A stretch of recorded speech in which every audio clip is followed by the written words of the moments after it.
نەناردنی بودجە و موچەی هەرێمی کوردستان لەلایەن حکوومەتی عێراقەوە بە سیاسی دەبینم. باشترین شت لە هەموو کاتێکی لۆ کورد و حکوومەتی هەرێمی کوردستان یەکگرتنە. ئەمە پێمان خۆشە هەموو لایەنە سیاسیەکانی هەرێمی کوردستان یەکگر بن، یەکدەنگ بن، دژی هەموو لایەنەکانتر، چونکە ئەوە تەنها دەستی حکوومەتی عێراق نیە، لەوانەیە دەستی دەرەشیشی تێدا بێت. وەکو بۆ چوونی خۆم و خوێندنەوەی خۆم بۆ ئەو بابەتە نەناردنی بودجە و موچەی هەرێمی کوردستان لەلایەن حکوومەتی عێراقەوە بە سیاسی دەبینم. دژی هەرێمی کوردستان و پێشکەوتنەکانی هەرێمی کوردستان کە ڕۆژانە دەبینن پرۆژەی گەورەتر و چاکسازی گەورەتر لە هەرێمی کوردستان دەکرێت بۆیە کردویانە بە سیاسی. ئەنی لە کاتێکدا کەوان داوای ڕادستکردنی نەوت و نانەوتی دەکەن لە هەرێمی کوردستان، لە کاتێکدا هێرشی درۆنی دەکرێتە سەر کێگە نەوتیەکان، ئەمە چی ئەم هێرشانە دەکات؟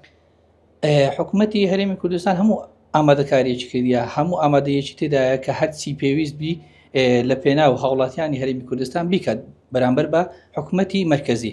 بەڵام ئەوان نیەتێکی ناسافیان هەیە دژی هەرێمی کوردستان ڕۆژانە کە داوای مەسەلەن ڕادستکردنی بیرەنەوتەکان دەکەن، ڕادستکردنی چەند بەشێکی نەوتی دەکەن لەلایەشتر بە هەمان شێوە کە لە گروپەکانی خۆیان بە دۆڕۆن و بە موشک هێرش دەکرێتە سەر کێلگەنەوتیەکان و بۆ ڕێنەوتەکانی هەرێمی کوردستان.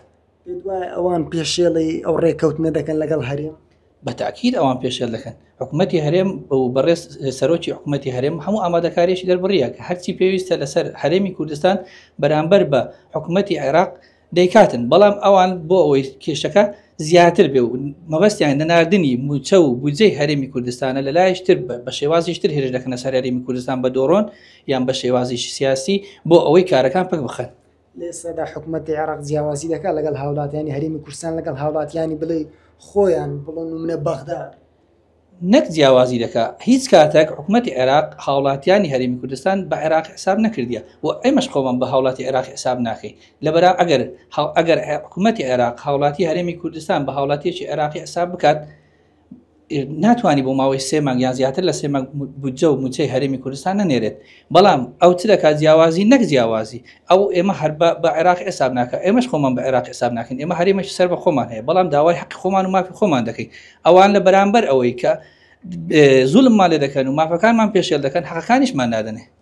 دوایە بیانوەکانی عێراق هەر بەردەوام دەبێەوە. ئەمە زۆر جارە قسەم کردیە ئەگەر عێراق لە دەستی پێ ناری هەناسەش هەڵمژی، ناری کورد هەناسەش بدا بە ئاسانی.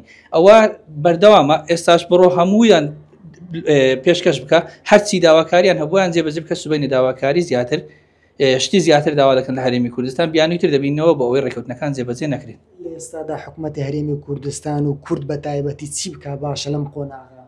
باشترین شت لە هەموو کاتێکی لۆ کورد و حکوومەتی هەرێمی کوردستان یەکگرتنە. ئەمە پێمان خۆشە هەموو لایەنە سیاسیەکانی هەرێمی کوردستان یەکگر بن، یەکدەنگ بن، دژی نەک هەر حکوومەتی عێراق، دژی هەموو لایەنەکانتر، چونکە ئەوە تەنها دەستی حکوومەتی عێراق نیە، لەوانەیە دەستی دەرەشیشی تێدا بێت. بۆیە ئەمە داوا لە هەموو لایەنە سیاسیەکانی هەرێمی کوردستان دەکەین بە یەکدەنگی، بە کۆدەنگی، دژی هەموو لایەنەکان، دژی هەموو ئەو بەرانە بوەستنەوە کە دژی هەرێمی کوردستان و قوارەی هەرێمی کوردستان و حکوومەتی هەرێمی کوردستانە.